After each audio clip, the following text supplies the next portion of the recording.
Hello जय माताजी दोस्तों, आज આપણે બનાવશું તુવેર દાળની વઘારેલી ખીચડી। તો સૌથી પહેલાં તેલ લીધું છે, એની અંદર સૂકા મરચાં નાખ્યા છે, રાઈ નાખી છે ને જીરું નાખ્યું છે ને હિંગ નાખી છે ને વઘાર કરી લીધો છે। હવે આપણે એની અંદર પાણી એડ કરશું।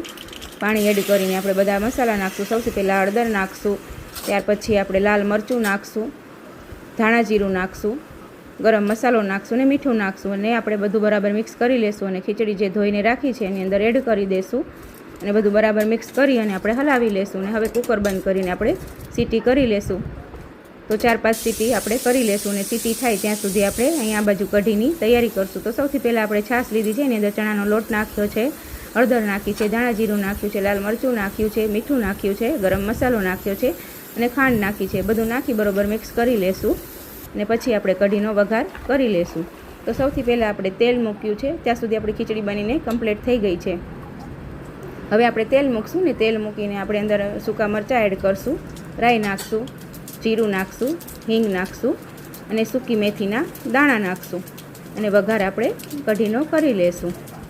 કઢીનો વઘાર આપણે થઈ ગયો છે હવે, ને કઢીને આપણે બરોબર એકદમ મિક્સ કરીને ઉકળવા દેશું।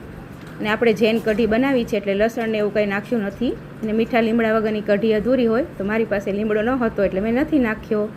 આવી અવનવી રેસીપી જોવા માટે વિડીયોને સબસ્ક્રાઈબ કરજો, લાઈક કરજો, કોમેન્ટ